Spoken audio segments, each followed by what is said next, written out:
Welcome to Political Fictions, a podcast that's currently reading out the US Constitution so it doesn't get expelled from the Senate. My name's Cory Hazelhurst, and trying not to laugh while I make my speech is Mark Pack. Hello, Mark. Hello, Cory. And asking me to yield for a question, very excitingly, is Aidan Byrne. Hello, Aidan. Hi, Cory. Hi, Mark. Aidan, our first guest, excitingly. Woo! It can only get better.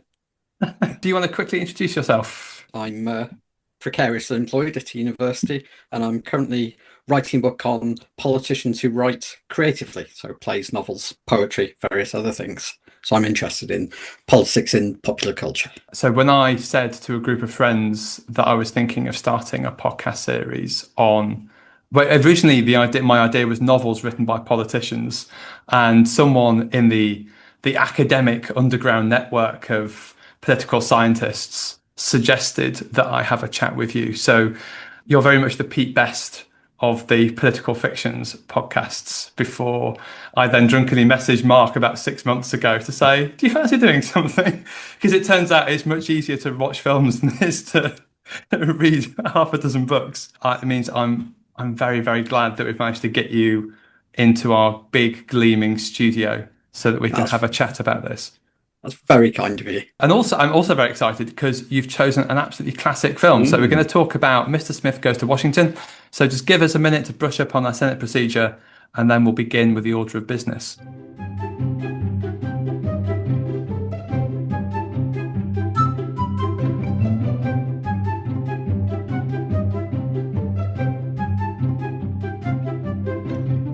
So we go through a series of categories for each film that we talk about. First one is events, dear boy. Talk about our past experience of watching the film, talk about the plot. So Aidan, why do you choose this in particular? I think partly because I love it as a film. I have to say, I love the shameless emotional manipulation of it, and I love the shining American idealism of it. But they're also the things that really bother me about it. And I love Jimmy Stewart.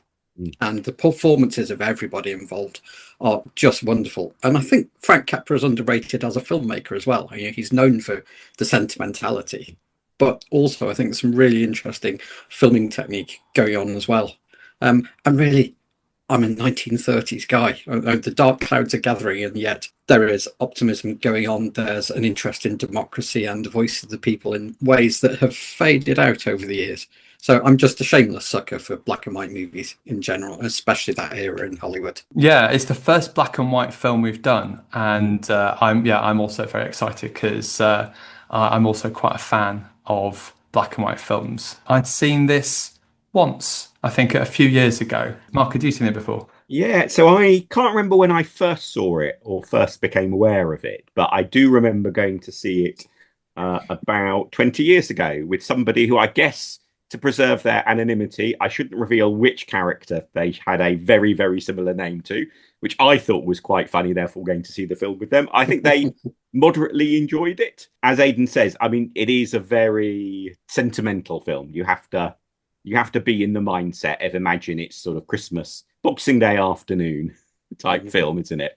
This is a perfect Boxing Day film. Or, yeah, I was going to say a perfect post-election weekend watch. I don't know if it is, actually.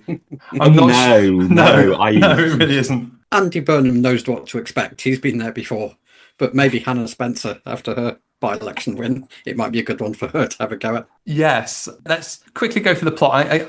I'm assuming probably most people are going to... Oh, now, well, spoilers. I think we need to decide, Are we going to give away any spoilers? Because I do wonder how many people interested in politics these days will have necessarily seen it, and therefore, hopefully, will be excited by the thought of seeing it by listening to this episode of the podcast. So. Well, it's a shame I'm about to give a 45-minute plot synopsis, but I think it's fair to say if it's a Frank Capra film, filmed in Hollywood in the 1930s, and it stars Jimmy Stewart, we're not in dark, malicious territory. No. The governor of an unnamed Western state has to appoint someone to the US Senate because one of the two senators has died.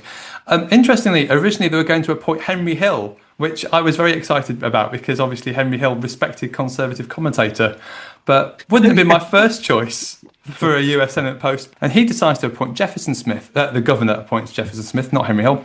Jefferson Smith is an idealistic boy ranger Smith decides he's going to put forward a bill which would create a park for the boy rangers. But this is a problem for the political machine that the governor's part of and that runs the state, and that's by Jim Taylor. And it's a problem for that political machine because Smith's planned location for the park is where they're going to build a dam. And as a result, hilarity ensues. So next category, All the President's Men, cast and crew. So as you've said, Aidan, directed by Frank Capra. And you can tell it's directed by Frank Capra because it basically has all the cast of It's a Wonderful Life in it. Absolutely. I mean, he comes back to a circle of actors that he really relies on. And to some extent, he makes their reputations, particularly Jimmy Stewart, as the everyman. And this really is an everyman film. It is the unsophisticated rural rube almost who travels to the big city and has to learn to cope with its wickedness. And I think that stems partly from Capra's own experience as well as a Sicilian immigrant. And he clings to the ideal of America as the shining city on the hill. And I think lots of his films are about the disappointments he encounters and him looking for evidence that the dream is still alive. And I think that really informs this film as well as It's a Wonderful Life and several of his others. And I guess, Aidan, it's a little bit like, say, reading some Tolkien now, in that with both Tolkien and Frank Capra, they did things that were so original, but were then so copied subsequently that it's easy perhaps to underappreciate the originality of this movie. I think that's really true. I mean, he doesn't really have a successful film after It's a Wonderful Life. His career's largely over after 1942, and he's dismissed as just a sentimental, almost propagandist. But I think he's got a really democratic spirit. He is interested in little people, and that comes out of the New Deal and the Depression and things. People don't really go back to it. Possibly Woody Allen with his 1930s films a little bit, one set in the 30s. But yeah, underrated, I think. Ooh, or what's the Woody Allen film? There's Is one that Purple Rose of Cairo? Purple Rose of Cairo, Right, which is okay. unashamed weepy. Yes. Set in the unemployed working classes. It's absolutely wonderful, and an awful lot of that comes from Capra. I think this is quite similar to It's a Wonderful Life, isn't it? Because there's a very, very dark heart at this film in the same way there is in It's a Wonderful Life. And if you twisted it a little bit, you could, both are very, very dark, but then both are really quite sentimental tales about the power of an individual and about the good that individual can do. And it's such a hard balancing act to pull off. And Absolutely. he does pull it off. Oh, it just struck me that Jimmy Stewart then turns up in Liberty Valance not long afterwards as another idealist who's been destroyed. I think one of the really interesting things about this film is it can be read solely as a liberal, sentimental paean in praise of the one good individual surrounded by wickedness, but also it casts him and the Boy Rangers at the start as essentially dupes. He's the only one who doesn't realise, everyone else does, and that the optimist's utterly deluded in some ways. We know what's coming and he doesn't, which is fascinating, I think. And Liberty Valance, which is John Ford, of course, I think he employs Jimmy Stewart in that role because of the reputation Jimmy Stewart's built up as the well-meaning everyman. And this is the film that turns Jimmy Stewart into a superstar, isn't it? He's in one of the Thin Man films, which is one of my favourite series of films, in which William Powell and Myrna Loy go around America solving murders, drinking an obscene amount of martini, which are just absolutely perfect. And he turns up in one of those, but I think this is really the film that kind of makes him a megastar, isn't it? Fans of classic Hollywood black and white films should also be excited that Claude Rains is in this film. Oh, yes. Playing as he always does, Claude Rains, as my wife said when we're watching it, is always delightfully himself. And he plays Jimmy Stewart's fellow senator in The Unnamed Western State. And in some ways, I think he almost outperforms Jimmy Stewart, partly because he has a much more complicated character to portray. But I think it's easy to overlook just how central his performance is. It's very, very impressive. Although, obviously, for any die-hard fan of reading the cast list of a film, I was most excited to discover that one of the cast was called Baby Dumpling. Child actor, appeared in a huge number of films, and then grew up to be an engineer and had a career completely outside of acting and Hollywood and the film industry. And when they died, largely died sort of unremarked many, many decades later. But as a child, one of Hollywood's hottest properties in a way, if you look at all of the different films that Baby Dumpling appeared in. Oh, I must go and have a look. I mean, I was just blown away, I think we should say, by Jean Arthur's playing Clarissa. So good in this. Absolutely So, magnificent. so good in this. There's a really funny scene with her, and there's a journalist. They both go into a bar and get very drunk. But Jean Arthur plays essentially the staffer, doesn't she? And it's a film from that era, isn't it, where you both have quite prominent female characters who, in some ways, are quite modern, but in other ways, very old school traditionalist and portrayed in quite a sexist way. So, you've got that prominent female character, I guess partly for commercial reasons to appeal to women. Big part of, especially during wartime, a big part of the market for movies, but then also fundamentally play second fiddle to men. I mean, she's there because Capra had already made Mr. Deeds Goes to Town, and this film was meant to be Mr. Deeds Goes to Washington, so a sequel starring Gary Cooper, but he wasn't available. So they carry her over from the previous film. But I think there's a bit more in her characterization, reminiscent of Hepburn and Co. from the screwball comedies. But also, there's this gender reversal that she's playing someone who refuses to be a mother or a nursemaid, and she keeps saying so out loud. Whereas it's Jimmy Stewart who's the emotional one. So there's some really interesting playing around with the kind of codings of masculinity and femininity at the time. And she's just such a good wisecracking performer. In some ways, she really carries it. And one other name we should mention is the person who was originally due to be producer, Harold Wilson. I presume not the Harold Wilson. That would be a very different film, I think. More pipes. This should maybe be a new category for future episodes of this podcast. Reimagine the film or TV episode as if it had been directed by a former prime minister. Oh, okay, God. interesting. Yeah. So here's a fun question for you. Which British prime minister do you think is most likely to have directed a film that would have had this emotional tone to it? Stanley Baldwin liked his sentimental novels. He made Mary Webb's Gone to Earth a huge hit.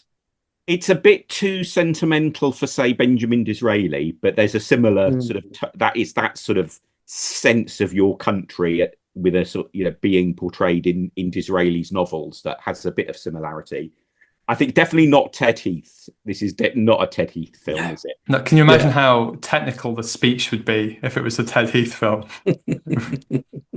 Talking about yachts or something. Maybe Boris Johnson. Casting himself as the star. Yes, undoubtedly. But that sort of slightly don't really know what's going on, but just say all the right things and it'll turn out okay, maybe. His novel is also about a bumbling rube who turns up to Parliament and saves the day. So I think it would appeal to him. You are both overestimating the ability of Boris Johnson to successfully direct a film that then is somehow finished and shot, which I think good point. Absolutely no way that's going to happen. That's more ridiculous than anything that happens in this film. And there's a lot in Mr. Smith Goes to Washington, which I don't imagine it happening in the Senate. There's one notable cameo, which fans of 1930s radio. Oh, yes. I'm not sure notable really goes with the second half of that sentence. I think that's fine. I think that's a fine segue, Mark. When it's explained to you, you'll understand. So yeah, H.V. Kaltenborn, the Dan Rather of his day, a really trusted, reliable CBS commentator, and didn't do many cameos. I think it was a huge coup to get him on. And I suspect most cinemagoers wouldn't have known what he looked like either. It would have been the voice that gave it away. Oh, wow. That would have been quite exciting, actually, to see. A bit like that Morecambe and Wise Christmas special from the 1970s, where one of the things that made it so amazing for people watching it was seeing TV newsreaders doing something other than being sat behind a desk. In this case, seeing the face of a voice that you're used to. Yeah, wow. What made him say yes to do it, though? Because it is quite a political film, and it's not one that is sort of, is sort of neutral across the board in terms of just happening to be about politics. So why did he risk his reputation in that sense by saying yes to taking part in it? It's hard to tell. I looked him up and can't find anything in his memoirs that even mentions it beyond I was in it. Really? Or did he not see the script? Do you think they only showed his bit? Yeah. And didn't show him the rest of the script? Yeah. It's also a bit like Ludovic Kennedy in Party Games, which we have talked about. Yeah, and Jeremy Paxman on the thick of it. It's seeing those kind of news people in a fiction environment to sort of add a bit of credibility and, as you say, a bit of excitement. Speaking of excitement, we can move on to our next category, Art of the Possible. Are there any similarities between this film and real events. Wikipedia tells me that the film, and I should also say there's a book it's based on. Apparently, the film is based on an unpublished story by Lewis R. Foster. Apparently, it's loosely based on Senator Burton Wheeler's investigation of the Teapot Dome scandal, which sounds like it should be about some fracas in a Senate canteen. But as far as I can tell, it's essentially about bribery of senators and US cabinet members in response to getting land for oil. One of the cabinet members, I think, went to prison on the back of it. My judge of how big a scandal it is that I recognise the name, but I always have to go and look up to check whether or not involved an actual teapot. So it's sort of big, but not quite Watergate category big. It turns up in one of Gore Vidal's novels in his series that cover the 30s, but yeah, you've already exceeded my knowledge of it, Cory. The other real life things that struck me in mind were Huey Long was only assassinated a few years before this. And he's a man who was a master media manipulator and cast himself as the backwoods innocent coming to clean up Washington. He'd been governor of Louisiana, a real populist, although deeply corrupt at the same time. And then he goes to the Senate and quickly casts himself as being more left-wing than Roosevelt, also in more of a hurry. And I wondered if that was at the back of it. And he gets assassinated in the mid-30s. And it feels like that kind of febrile atmosphere informs this film. There are some other great films based on Huey Long, either sort of very obviously or slightly more distantly based on his life. We should definitely come back to Huey Long in some form in future episodes. But I guess the other thing that struck me was the basic idea at the heart of the plot is there's this bit of legislation going through Congress which people are trying to slip different things into. And that's very much still how Congress operates. For some reason, it reminded me, it jogged at the back of my mind, one of the quirky details in the legislation that went through Congress to bail out the banks in 2008. And that one of the provisions in that legislation was a tax break for wooden arrows made for children. And, you know, you just think you've got this global economic meltdown, this huge crisis, this major bit of legislation to try and save the financial system. And you have tax breaks for arrows for children, slipped in. And that, so the basic idea of trying to slip in things to the bit of the legislation, the core plot idea seems to be very, very, very plausible. And that's how US legislation works. Alas, I have not found any parliamentary levers to pull off anything similar in the UK.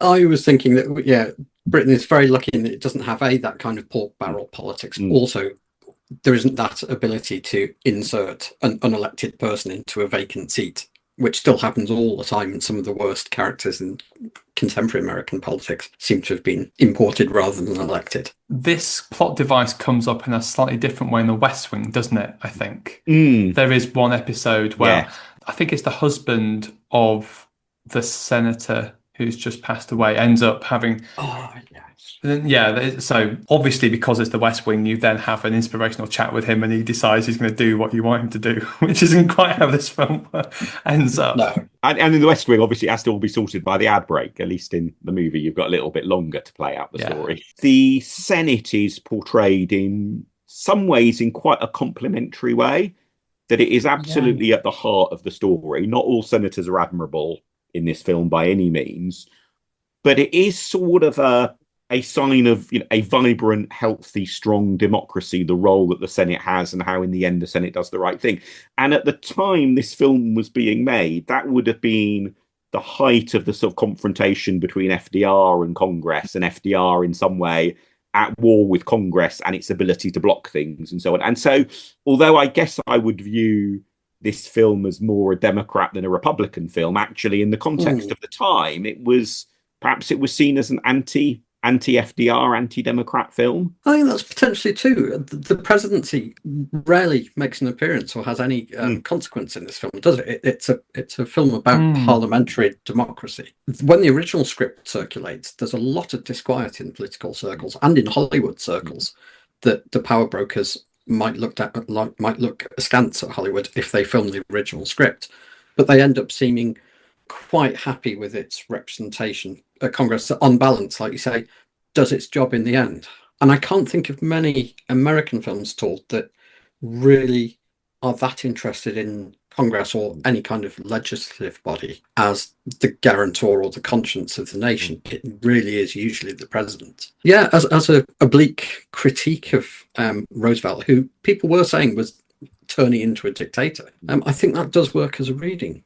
Yeah. Very much so. And it's at a time with both Mussolini and Hitler and Stalin, all dictators in power, but particularly Mussolini and Hitler having become dictators through a moderately democratic system. That sense of Parliament or Congress in sort of US parlance being an important bulwark for the ordinary person must have felt a very political message at the time. But as you say, interesting that is done in the context of it being Congress, not Congress plus the president. Unlike The West Wing, for instance. And it's interesting that the film was banned in the USSR and in Germany, and apparently shown as a mark of resistance in cinemas in Vichy, France, until American films were banned. After the ban came in, did they show they showed it constantly for 2 days or something before the ban finally came into effect? Yeah, showed it on a loop. So it quickly became a touchstone for a range of perspectives. So it's one of the reasons why Robert Caru's biographies of Lyndon Johnson became quite popular in this country is because it's basically his massive book on the Senate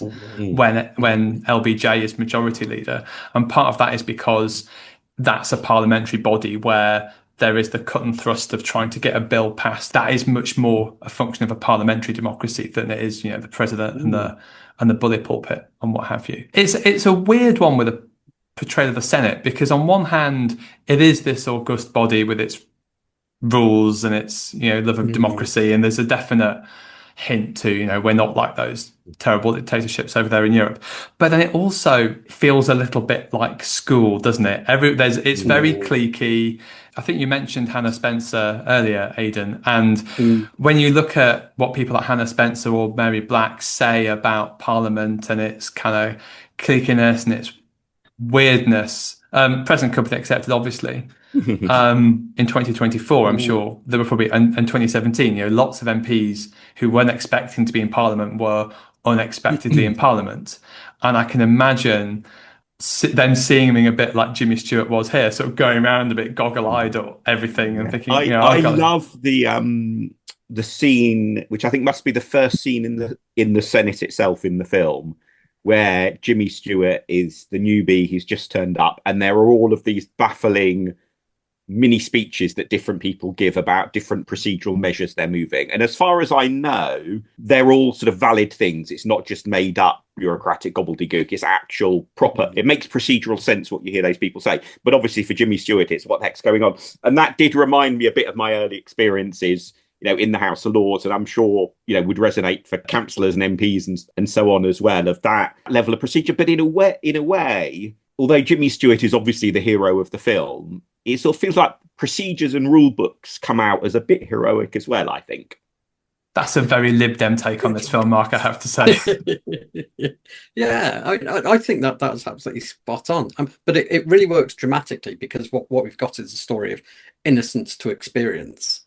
And what you lose of your innocence, you might become more effective because of the experience. It's a dramatic position that plenty of MPs have leaned on. And if you read the early Labour novels from the 1920s, where they're trying to educate the new electorate about what Parliament's really like, they really lean into it's so medieval, it's so opaque, prayers and sword hooks and all this kind of thing.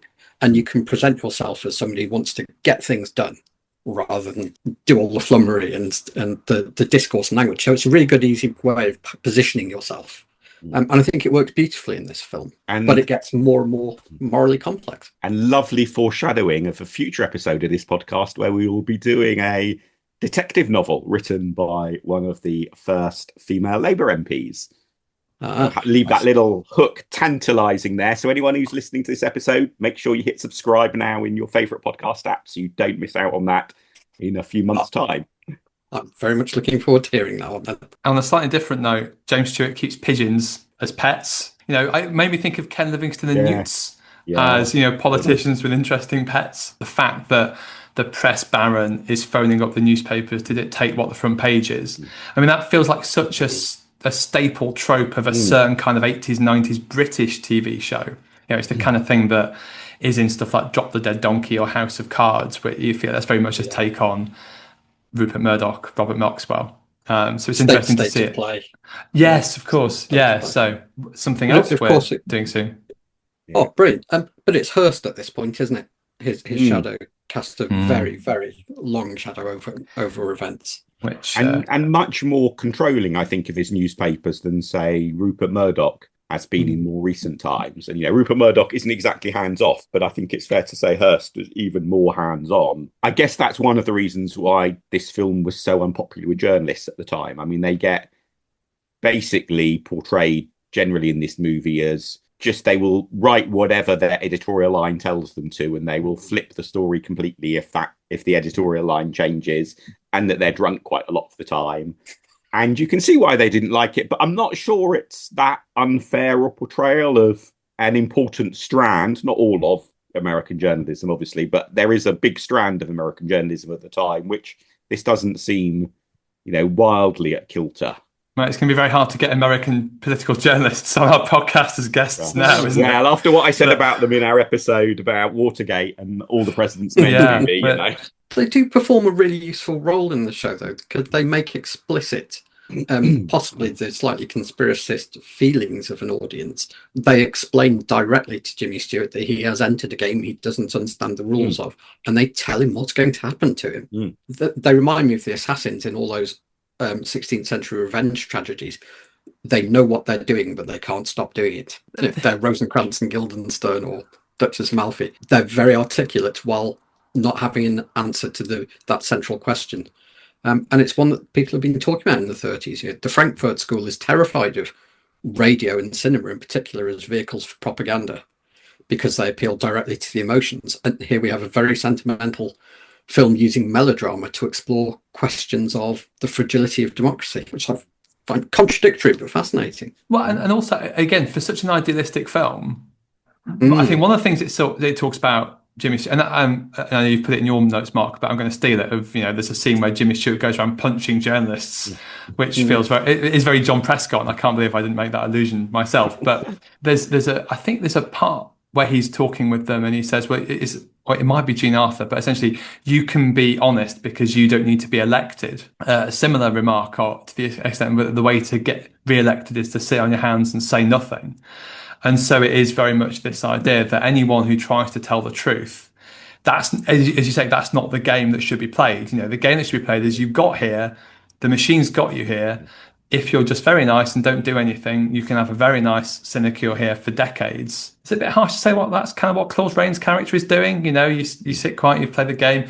You're voting for bills, you don't really know what's in them. Again, there's been enough talk from politicians in this country about, that feels like it can be a true statement. But I think if you were, let's say there was to be a Netflix 10-part remake of this movie coming, I think I'd be quite excited for that. But it would definitely be quite an open question as to whether in the end Claude Rains is going to be a good guy or a bad guy. Because, as you say, there are clearly some very negative aspects to the character. But one could also portray the character, and one would only have to give a slight twist to some of the scenes or a bit of the dialogue to have him as actually he's the pragmatic, get your sleeves rolled up, get stuck in on behalf of the people of your state. Yes, you do a few things that are a bit, you close your eyes, you hold your nose, you vote on something you're not so keen on, but you do it to make a deal, to get something done, and the citizens of your state therefore get a new highway, they get more money for their schools. And it's the Lyndon B. Johnson sort of school of politics in a way that you look at the tactics by which he got, say, civil rights legislation through, not wholly admirable, but those tactics, in the cause of civil rights legislation, it's not a surprise that Lyndon Johnson is often painted, therefore, quite positively for having got that civil rights legislation through. Claude epitomizes both sides, the light and the dark, of that sense of politics that is about judging by results rather than by process. We've mentioned West Wing. I think the show that really explores that in depth is the series of The Wire that's centered on the mayor.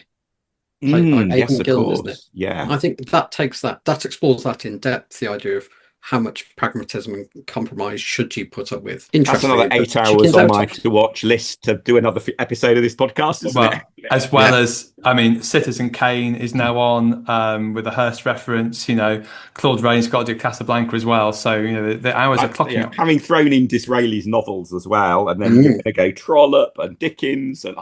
Right, we're going to have to move on before... Yes, sorry. Should we do the Phil Willis Award? Most evil or Machiavellian character in the film. There's a very simple, easy to follow villain who is Taylor, the guy who runs a terrible political machine, smashing up printing presses and running boys off the road in an incredibly dark scene. Anyone got any advance on driving vans into vans full of children? I traditionally try to name a child as the real evil mastermind of the movie. It is hard to do so, I will confess, in this film. But they are very Machiavellian. If you take Machiavelli as the very manipulative politician who was trying to keep, or at least claimed he was trying to keep, despotism at bay, that in the end he believed in something better than despotism, but with all sorts of dodgy tactics. I mean, the children are pretty manipulative in the way they have their own media outlet that they control that publishes only their version of the events. I think I could half make a case that the children are the manipulative. However, it does reinforce my view that handwriting experts, oh my goodness, the only time you ever come across handwriting experts in fiction or in real life is them disagreeing with each other. And you have that in this movie as well, where there's argument about a forged signature. I mean, I'm sure handwriting experts, I'm sure you do many admirable things. I'm sure probably trying to judge whether a signature is fake or real is only a tiny part of a big, very admirable profession that has, saved babies, made us live longer, helps keep the planet in one piece. But once again, handwriting experts appear on screen and they just can't agree. Amateurs. Another group of people we're never going to get on the podcast. No, I can't look past Taylor. It feels to me like a precursor of Mr. Potter in It's a Wonderful Life. Cartoonishly evil. And he's where the plot slides into melodrama as the answer to the actual political and ideological questions, but played with such total relish that it's hard not to enjoy it. Yeah, absolutely. And so plausible. It's not cartoonish in one sense, as you say, Aidan, but very believable that it's somebody who's really keen on power, desperately trying to hold on to power and going to exaggerated lengths. But also plausible. I mean, the House of Cards, for example, at least the TV adaptation, even the British TV adaptation, let alone the US one, involves, I think, far less plausible extreme lengths that people go to. I think by comparison, Taylor is very much at the, within the bounds of plausibility of what unpleasant politicians and political operatives did actually get up to. Oh yeah, I don't think he did anything that hadn't happened in the 1930s, possibly the exception of the trying to run down the kids. Moving on then, after that agreement, Barack Obama's tan suit, best and worst bits of political detail. Losing the politician during an event, that felt absolutely plausible. On a walk around. Are there some stories of Birmingham Labour politics you wish to share with us? No, I mean we lost enough Labour characters in May, Mark. I really liked the little detail of the cartoon that Claude Rains has on his office wall, because his nickname I think is the Silver Knight, and I'm pretty sure it's a cartoon of him as a kind of knight in shining armour on his wall. And that felt like a really nice bit of detail that the film had gone out of its way to find. The other bit of detail I really love is the filibuster that is at the heart of the second half of this film, which is, an absolutely genuine political device. I think, again, in the West Wing, of course, it features.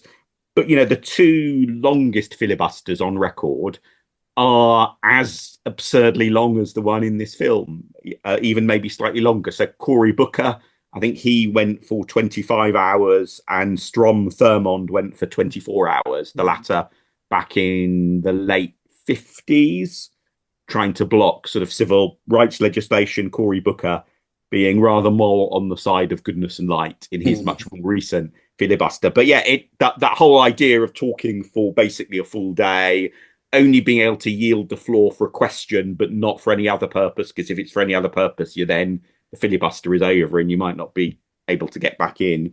all, I think, very close to reality, isn't it, what we see in the film? And so brilliantly done. I love the boy messengers scampering about in that scene, and just the sheer sweatiness.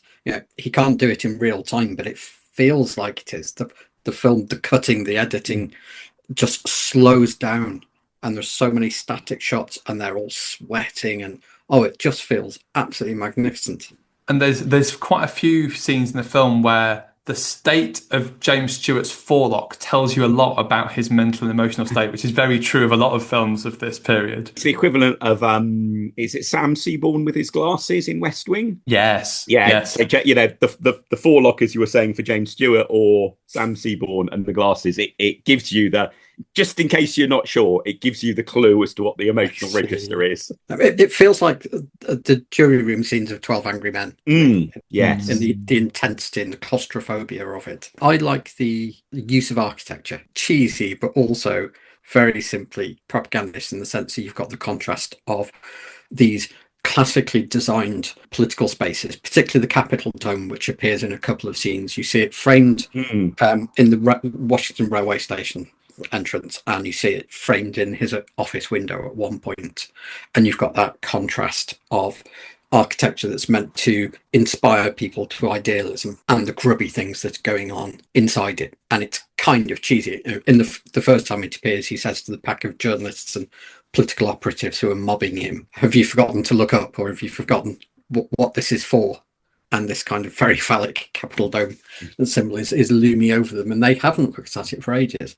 And that is one of his lower points. He looks at it out of the window again, remembers what it's for, and it brings up all those questions of what America is meant to symbolize, and a new country, the shining city on the hill, etc., etc. And then the film becomes almost the same thing as that shot of the Capitol Dome. It gets quoted by politicians and scriptwriters for the next 60, 70 years as being an indictment of what's currently going on. Ronald Reagan keeps quoting this film. The Simpsons write an episode called Mr. Lisa Goes to Washington. So the film starts to become what Capra is using the buildings of Congress for. So I think that's a really, really nice, not subtle detail, but it's part of the idealism of it. Yeah, the Capitol Dome has quite a different role in American political culture, doesn't it? From, say, I guess Big Ben and the UK Parliament, in a way, is as famous a symbol, but there is something about the Capitol Dome. I think it is, I'm not sure if it's bigger,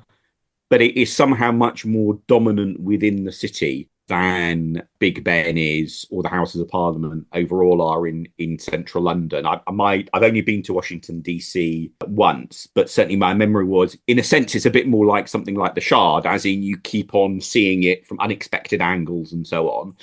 And at the time it was built, it would have also been far more dominant in terms of the average height of other buildings in DC. But even now, the way it's lit up at night, it is still a really arresting, eye-catching thing that I probably didn't react quite as goggle-eyed as James Stewart does in this movie when I first saw it for real. But I was probably not that far short. Almost the same shot is used in the film version of The Thick of It, in the loop. Oh, is it? The junior minister gets given a hotel room, and his Ollie the aide says, if you lean out and look round a bit, you can just see the tip of the Capitol Dome or the White House, I don't remember. And it symbolises both all the things he thinks is glamorous about American politics, but it's just out of reach. But I think you wouldn't do that about saying, just lean out the window, look around the corner, you can see Big Ben, would you? There is something different about what that image encapsulates. It's used in Brexit Beyond Civil War, isn't it, that we talked about a few weeks ago. But there it's used in a very different way, because Dominic Cumberbatch, he's always looking at Big Ben through grimy windows, and it's almost a symbol of where he almost wishes he was, or where the consensus is. It's done in quite a negative way. I mean, James Stewart's awe feels genuine when you think this is a guy who's meant to be a bit of a bumpkin from a Western state, who has probably seen the Capitol Dome on postcards. Whereas I imagine, we talked about new MPs who going down to Parliament, given that the intake of a lot of the new MPs in 2024, they'd maybe worked as councillors or worked as special advisors. They'd been in politics before.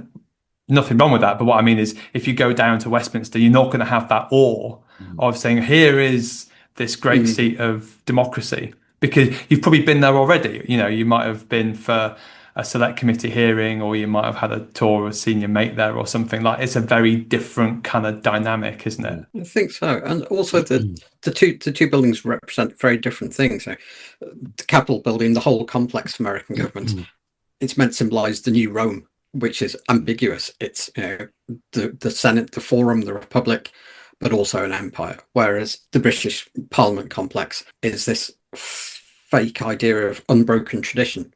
It's meant to look medieval and Gothic, and it means very different things. It doesn't mean newness and idealism.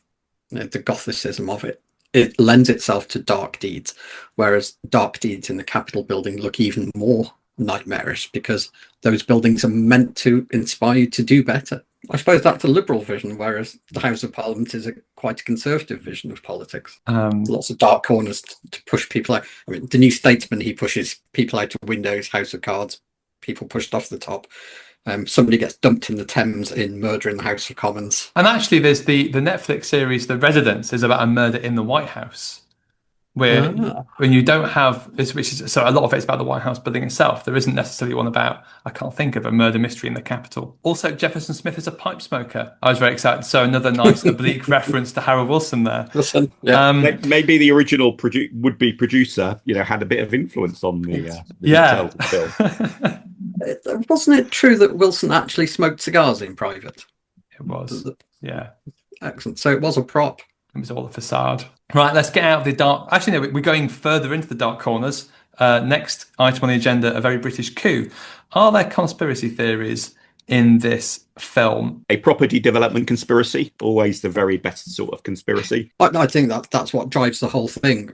What's kind of interesting is it's not a cover-up of the conspiracy. They extend the conspiracy so that Jefferson Smith is implicated as well, which feels quite modern. It's it's Steve Bannon's flood the zone with. The other political maxim that I was thinking of when you were talking about this bit earlier was Molly Ivins, the great Texas political commentator, who said the overriding principle of Washington is you got to dance with them what brung you.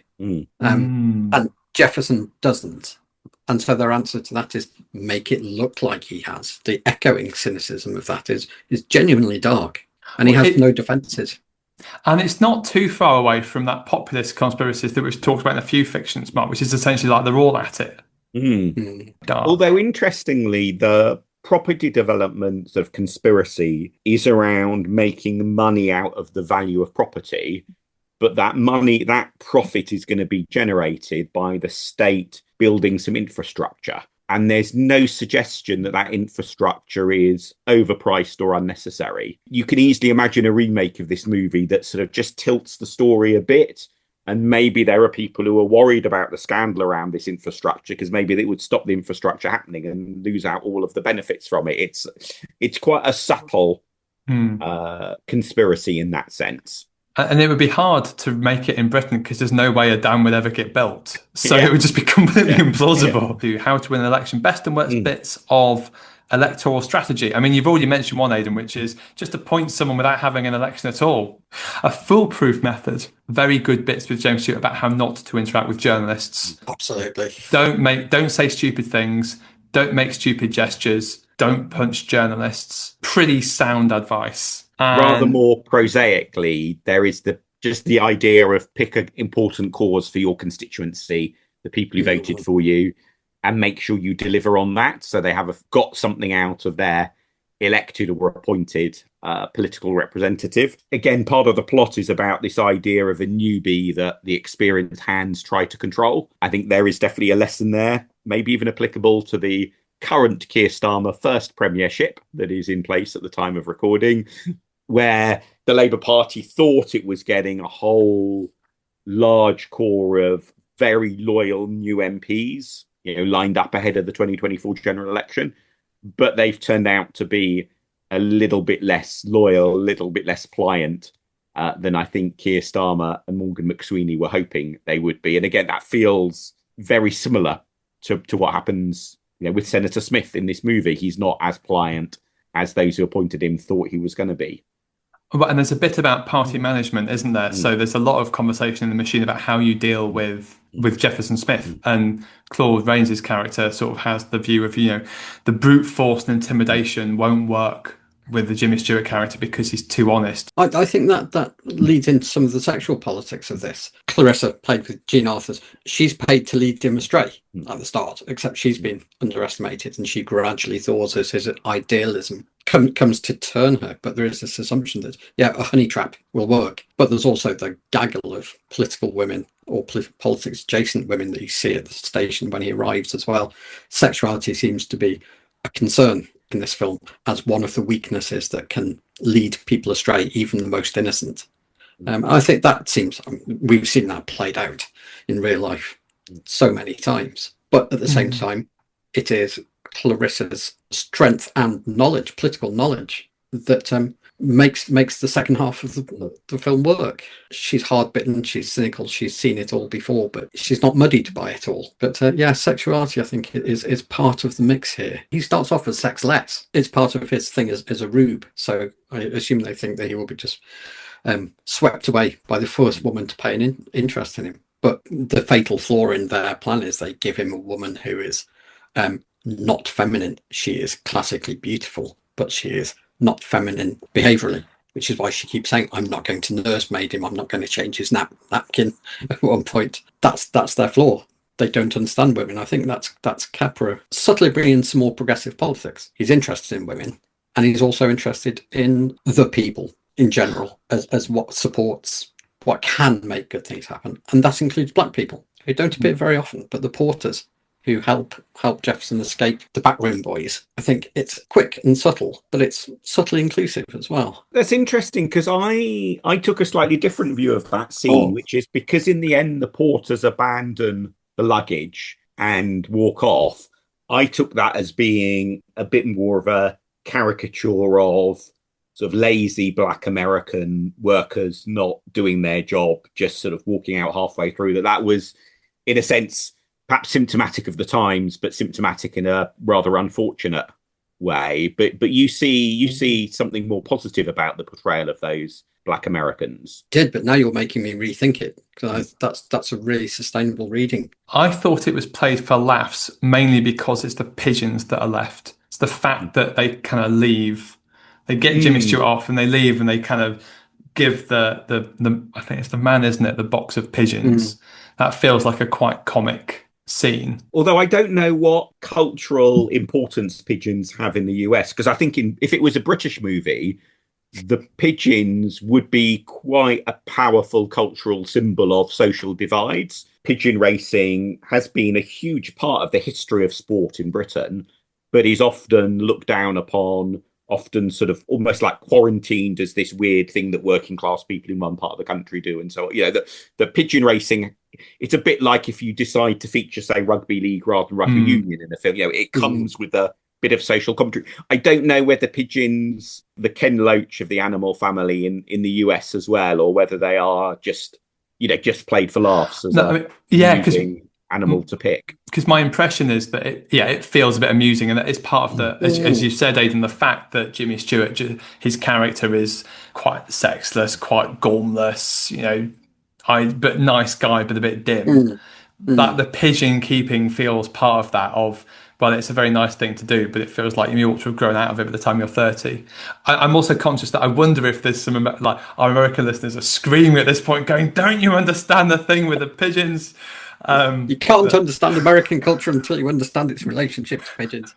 But I think you're probably right that it's a hobby, and it's a naive hobby, and it's a kind of solitary hobby. Perhaps it's part of his childishness. Yes, it's the solitary nature of it. It's a bit like being an angler, I guess. There's a solitary thing about it which portrays him as the sort of isolated outsider. He's putting his love into pigeons rather than into anything else that an adult would be expected to love, like a woman. I'd love to discover that there was another version of the script in which there was a different animal. Well, because if he was keeping horses, that would be like All American Cowboy, wouldn't it? Like, you'd have a ranch with horses or cattle. There's a reason why cowboys in the plains weren't keeping pigeons. I'm guessing those westerns would be very different. Now I want to know, because if you think about it, homing pigeons be quite convenient in the Midwest as a method of communication. If I'm allowed to digress outrageously, there is a fantastic story about the use of pigeons by the BBC during the Second World War to get audience rating figures from occupied Europe. Wow. One of the lesser,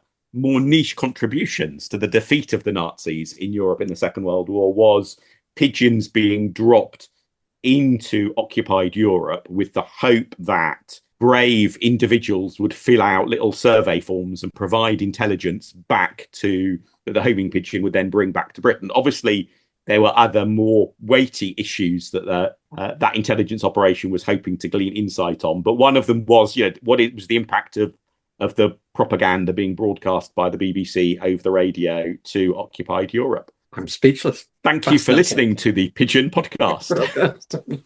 The Pigeon episode will have to be titled "A Very British Coup." Oh, yeah.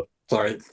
So one other bit of political advice that I think works well in the film and is very readily adaptable to real world politics is this idea that in the film, flooding the Senate with telegrams from people as the expression of public opinion to try to influence what happens in the Senate. Obviously, that has evolved over time through petitions and now emails in MPs' inboxes. But that idea of mobilizing public opinion through sending messages to your politicians is a very well-worn and often very powerful tactic. Does it still work, or are these things so organized now and so predictable that any MP just gets 10,000 messages that sound exactly the same and stick them straight in the junk file? Or do they still have any impact, do you think? Yeah, I think they often do in a variety of slightly more nuanced ways. One is that if you get a large volume of correspondence on a surprising issue, that can bump it up the agenda and get attention. I think also the particular angle that people take can often raise the salience of part of the argument. So I just think recently on when the assisted dying bill was going through the Lords, I don't think the volume of contacts from either side is likely to have had very much impact on people's views in the Lords. But there was a whole strain of argument around what are the views of experts involved in pastoral care, that I think the volume of contacts around that, even if it wouldn't in itself have switched somebody's view, did probably shift the terms of debate somewhat. And also, I just think more generally, MPs do depressingly often, in a way, refer to their mailbags. Now, in a way, that's good because they're listening to people. But I say depressingly often because they often do seem to place undue weight on the proportions of what they're receiving. But I think there are some good reasons to pay attention to it as well, particularly the surprisingly frequently mentioned issue. And at the time that we're recording, I mean, the question about social media regulation is very much in the news. I don't know why I added the caveat at the time we're recording, because that's going to be the case for the next 50 years, most likely. A large part of that has come from the very high levels of contact that MPs are receiving from parents, that has pushed it way up the political agenda in a way that it might not have been there otherwise. I thought the telegrams were really interesting because they can go both ways. It's the thrill of being able to be in direct, almost real-time contact with those in power. But it's also a reminder of how new technology allows you to whip up a lynch mob so very easily. But as a filmic device, it worked absolutely beautifully. It was really dramatic. And there's a variant of that struck me when they have the clash of the different musical marching bands at one point in the film. It did immediately make me think that the equivalent now is the clashing sort of rival TikTok videos that might be made for and against somebody, but it's that same basic idea, isn't it? Almost timeless. And it's that good Twitter, bad Twitter. It's the good early Twitter where you it did feel like everyone's in the same pub and you could at someone, journalist or member of parliament, and you could have that kind of civil conversation. But as you say, I think at the same time, the bad Twitter is the pylons and the abuse and the heaven knows what. We need more bans back. They were a feature of 19th century electoral politics, weren't they? When people were being treated and the town band would turn out for one candidate or the other. I know Patrick McLaughlin used to walk a cart horse down the street in his constituency in South Staffordshire with a vote for Conservative banner on it, but there isn't enough showmanship. Now you've got me thinking, because obviously one of the main associations I have of music marching bands in US politics is the way they're used in convention centres back in the days when the US presidential convention was a real contest. It hadn't all been decided prior to the convention. And so part of the different demonstrations of support would be musical marching bands walking around the floor of the convention centre. I'm just imagining a future Labour Party leadership contest with a conference, maybe, at the NEC in Birmingham, the rival marching bands. Now I'm also thinking, what sort of music would each, what would the Starmer marching band be playing versus what would the Burnham? I think we all know what the Burnham marching band would be playing. It'd be a version of Oasis, surely. A Manchester medley versus what? Depeche Mode for Starmer? He's southeast, is it? Southeast, is he? Yeah, sort of outskirts of London. It's the prerogative of me to bring this episode Next business, please. back on Next track. Business, please. Absolutely. So the Zeitgeist tape, production details to savour. Now, I'm afraid past tradition of the podcast, Aidan, dictates that for this section, we have to start with Mark talking about a door. The door that caught my eye in this case is that there is, to my mind, a very obvious continuity error. About 8 minutes in, when the door of the to-be Senator Smith's house is closed in one scene, and then there's a cut, and at the beginning of the next scene, you see the door being closed again. And to me, it was obvious that there is this continuity error, and it would have only required a little bit of trimming to remove the continuity. It's not like there was a whole scene filmed, and you can see why they might not have redone it. But I presume audiences at the time would have been less attuned to the concept of a continuity error, even though they often would be probably seeing a film on average many more times than we watch films now. I thought, well, come on, Frank Capra, he sort of knows what he's doing. He's reasonably professional. Yeah, it just struck me as quite odd, as well as getting me very excited about the fact that there was going to be a door I could talk about on this podcast. That is nicely spotted. But you're right that people would have seen films a lot because it was so cheap. They were often air conditioned when most of the spaces weren't. And between that and radio, they were the main outlet. So I think you're right. People would have gone to see these films many, many times, which comes out in Woody Allen's Purple Rose of Cairo. It's almost therapeutic. I think he's interested in architecture. And portals are always symbolic in some way. Plenty of the psychoanalytical critics will pick up on any liminal spaces. But I think in this one, you found a completely innocent one. I mean, doors obviously are openings, new guy in town, all that kind of thing. Opening a window on politics. You could pursue the metaphor an awful long way, but I think you've genuinely found the liminal space symbolism of the door is a phrase that will feature on future episodes of this podcast, Cory. Don't you worry.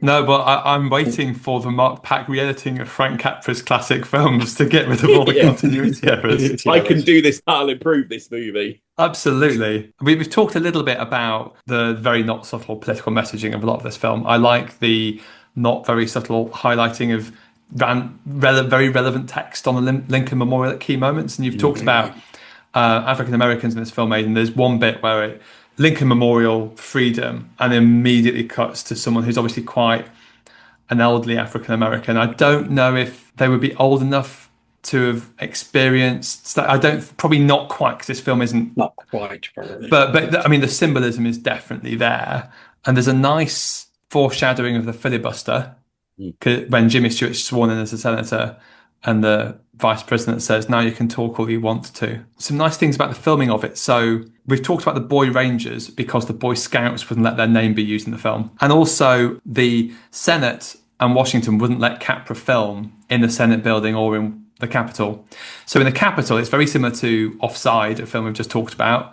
A very different kind of surreptitious filming, but there's lots of secret filming around Washington, D.C. So when Jim Stewart does his bus tour of Washington, that's all done without permission.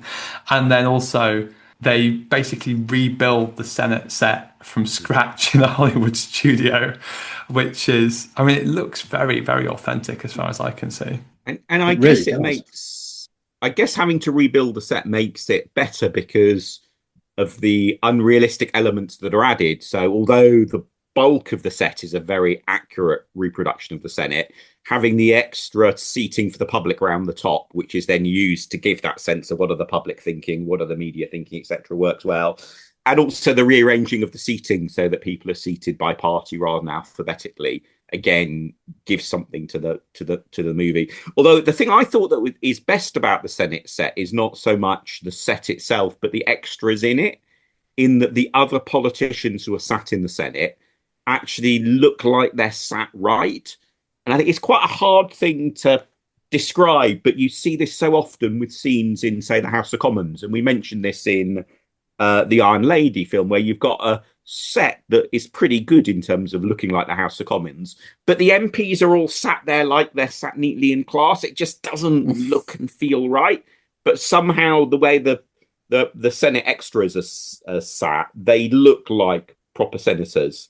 I don't know what special instructions they got from Frank Capra, but they look much more plausible than the ranks of MPs in the Commons and Iron Lady. I totally agree with that. I think the costuming has something to do with it. It's quite individual for each person, but the political class dress roughly alike and slightly too old for mainstream fashion at times. Some of the spectators or public gallery people are a bit down at heel. There's some really hard work being done on that.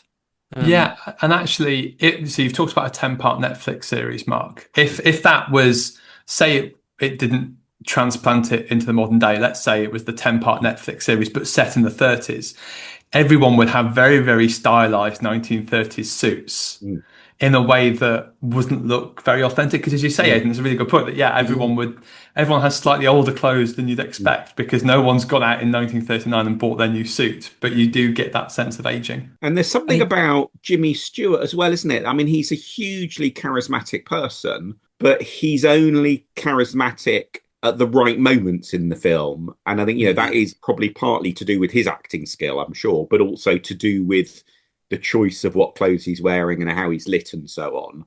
That, he's not the charismatic dominant figure at the center of the screen all the way through, and because that just wouldn't work for his character, would it? Absolutely not. I mean, his clothes they're much softer than you might expect. It's soft colors. You can see the sweat coming through.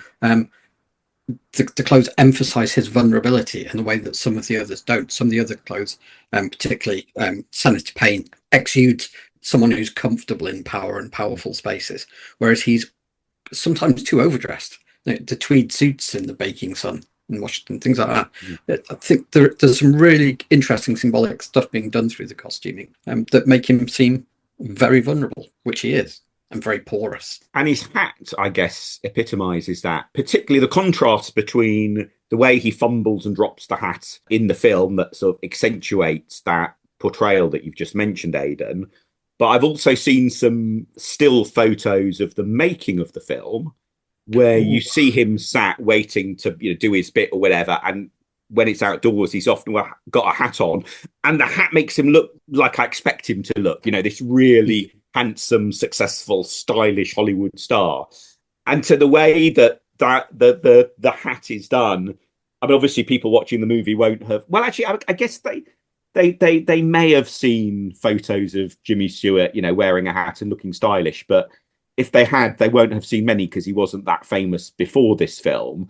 And so the way, somebody watching the film at the time won't have been able to appreciate that contrast. But I think us watching it now can really appreciate the way the hat that is a symbol of the stylish, powerful person in the movie for him is accentuating the fact that he's this bumbling person from out of town. Yeah, he can't live up to the performance of power that formal men's clothes purvey. And I think it's not a vain performance. He's happy to sweat and look vulnerable and to not fit his clothes properly in a way that if this had been Gary Cooper in Mr. Deeds Goes to Washington, I don't think Cooper could have done it. Yeah. I think Jimmy Stewart's shtick is being honest and open and vulnerable. And I'm going to use that as a perfect excuse in the future. I'm just rocking the Jimmy Stewart look. It may look like I'm in clothes that don't quite fit and I'm sweating and I don't have a hat, but trust me, Jimmy Stewart, I've got this Hollywood look nailed. The 26th hour of your speech in the House of Lords on the correct use of letterboxes and everyone's. Absolutely. But there is a really good scene involving Jimmy Stewart's hat where he's talking, I think it's to Claude Rains' daughter, isn't it? He's kind of a bit besotted with. And it zooms in just on his hands fiddling with his hat. And the camera, you can't see anything of Stewart's face. The camera tracks the hat. And again, for a film that does go into some dark places, I mean, that was a scene properly out of a screwball comedy. It's half screwball and half Freudian psychology. The hat is a symbol of masculinity, and he's being set up with Senator Payne setting up his own daughter as a honey trap. That gets very dark. Is Stewart naive there, or is his innocent idealism what protects him from Susan and directs him more towards Clarissa? The hat work is really interesting at that point. Is it a premature ejaculation gag? That's too Freudian. But I can imagine some of my colleagues running with that. We only allow a certain amount of Freudian conversation on this podcast, so we should possibly move on. I think the boy Rangers are fascinating. Like you both said, the Boy Scouts didn't want to have anything to do with this. But it sets up that idea of he's not a leader of men, Jefferson Smith. He's a leader of boys. And like them, he believes everything he's been told. He's invested in the myth of America and has never been tested. It's essential to the construction of him, not just as an outsider, but also as a potential victim of the machine. It sets him up for failure because he's never been tested and no one's ever challenged him. He's surrounded himself by people who are even more naive than he is. The shots of the boys surrounding him before he gets on the train, I think, are meant to endear you to him, but also raise this worrying suggestion that he's as naive and vulnerable to manipulation as they are, and that people are also really easily swayed. Just in the period when propaganda films are enormous and people are feeling very worried about the manipulative power of particularly cinema, but also radio. So I think the boys are a very double-edged presence in the film. The reason why Jefferson Smith is appointed the senator by the governor is because of the governor's having tea with his children. The kids love him. And so and again, this is poor candidate vetting, I would say, isn't it? To come back to your point, Mark, of don't get Baby Dumpling to do your candidate vetting. Maybe try and get someone with a bit of a harder nose. Although, coming back to that point about what politicians listen to, communication from parents in particular has probably moved social media regulation up the political agenda. The same, I think, is true about the Prime Minister's children, that, the Keir Starmer, currently in his first period as Prime Minister of the UK. I'm covering all bases, whether he ends up being a Prime Minister of another country or comes back as a Prime Minister for a second term at a later date. He's made reference to his own children and their views on social media and how that's influenced him. And so there's definitely something there about the power of children, which I think in this movie is generally presented in quite a positive way. But as you say, it's not all positive. We still have Boy Scout as a term of abuse for somebody who's overly naive, don't we? Or overly idealistic. I wonder if it comes from this film. Maybe not. The most tear-jerky bit is probably towards the start when the cheers of the boys when they realise that Jefferson Smith is going to be made the senator. And, if you don't get a tear in your eye in that scene when the boys are shouting, shameless, isn't it? It is. It's very shameless, but it works. It really does. But at the same time, in real life, people will have seen the newsreels of the Hitler Youth. There is concern about uniformed groups of boys in particular and what their purposes are. This is the nicer version of it, but I think it's hard, I suspect, at the time for people to watch that without knowing that there are more sinister uses of kids to some extent. We should end with the ending, Mark. Which is somewhat abrupt. It reminded me in some ways of the ending to Election, which we did in the early days of this podcast. The early funny episodes. In that there are accounts of what other scenes there were going to be beyond the ending, that we have in the movie. But I think in the end you see how well the film is made, that the original ending plans would have been hugely inferior compared to what we end up with, because its abruptness means you don't have to have that choice forced on you by the director as to how upbeat or downbeat the ending is. You get to decide for yourself how to view it. Well, if there had been the subsequent scenes about homecoming and so on for Senator Smith, then that would have sort of just forced the saccharine levels, I think, a bit too much on you. Absolutely. I think refusing easy closure, it's a very democratic gesture. And I think it means that the film doesn't get pigeonholed as either conservative or more liberal. It is left very open at a point when certainly American politics, global politics, is coming to a climax. It's 1939. It could go either way. I really like the way the film refuses to give an easy answer to that. It wouldn't take much tweaking of the ending for it to be really quite bleak. I think to underline that and go straight to the end, I did quite like. And in the end, fundamentally, all a filibuster does is delay things. So I think in the hands of a lesser filmmaker, you might almost feel like the abruptness of the ending is setting you up in a slightly crude way for the sequel. But I think in this case, it's leaving ambiguous both what happens next, but also the full sort of moral and political balance sheet as to who has gained and who has lost from the outcome of the film's plot. Yeah, I think that's true. I think the filibuster, like you say, it's you don't need it for the plot resolution, but you do need it to build in the pressure to build up on Senator Payne, which is really, really effective. But at the same time, it's so melodramatic. It's not particularly convincing psychologically or in terms of character study. It feels quite 19th century in that sense. Fairly trashy, but the performance kind of carries you through it. I think Payne makes it more believable than you would think if you read the script. Final item, state of play. Aidan, what do you take from this film? What will you remember from it? Oh, I always weep. It's just a guaranteed tearjerker, however many times I watch it. I'm totally immune to The West Wing. It's too smug and too pleased with itself, believes in easy answers, but I set all those judgments aside when I watch these people in this film. I do just love it. It's one of those rainy day films that will just always make me happy, and I have to switch off my more cynical 50-year-old understanding of the machinery of politics. And that's partly because it's an American film and it's not a political system I'm in, but it's always been presented as glamorous. And this film seems to hold both the glamour and the seediness in some kind of balance. So I do love it. I would heartily recommend it.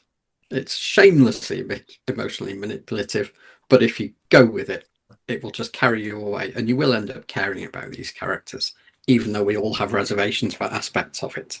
And on our highly logical 0 to 650 scale, which maybe we should have altered specially for a US political movie, but 0 to 650 scale, what score would you give it, Aidan? Oh, at least 600. I wouldn't rely on it to develop my ideological perspectives, but it's just a Christmas pudding of so many great aspects. It's the best of, it's big pudding of all those. It's got bits of screwball comedy, it's got bits of noir, all the things that make 30s films great, and the performance is wonderful. So yeah, 600 at least. I really loved watching it. I like all those things about black and white films. Like my wife and I watch a lot of them. And on the back of this, we're thinking, oh, we should watch that. We need to watch some film noirs.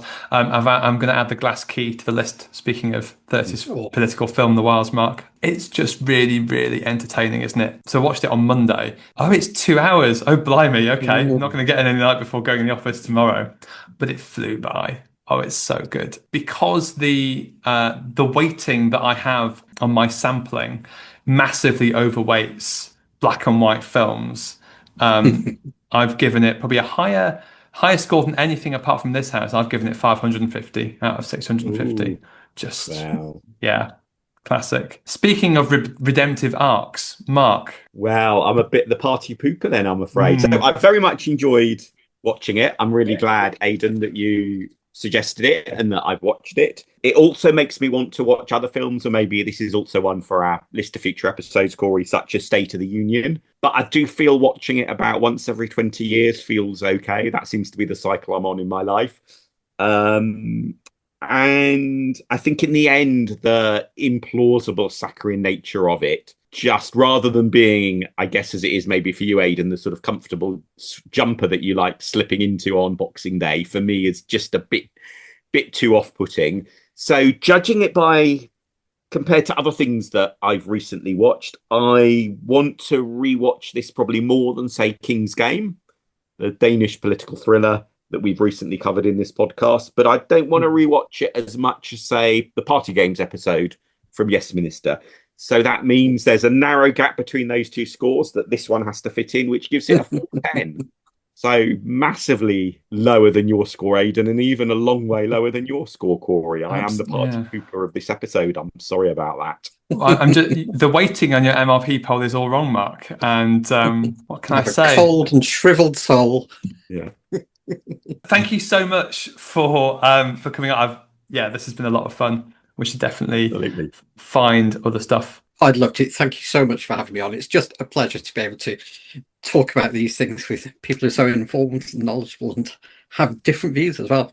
It's a really good oblique way into discussing all the big things in society. No, and you should, if you don't already, if you are on Blue Sky, follow Aidan on Blue Sky at Plashing Bowl. Speaking of following things on social media, so we have a newsletter. People can both sign up for the newsletter and post comments on this podcast episode to tell me how horrendously wrong I am rating it only 410, or to point out the continuity errors or other fun production details that we missed. Please do stick your comments up. You can find all of that at politicalfictions.substack.com. Essential reading. Next time we are talking about, well, Mark's already trailed what we're talking about next time. So we're doing our first book. We're doing The Division Bell Mystery by Ellen Wilkinson. And it's available on the British Library Crime Classics series. So if you need a book to read on holiday, well, without wishing to spoil that episode, it's definitely worth a read. So hopefully join us for that. Thanks again, Aidan, and speak to you all in 2 weeks' time. Thank you so much. Really enjoyed it. Thank you, Aidan. So that's been really enjoyable. Yeah, definitely. Wonderful. Enjoy the next one.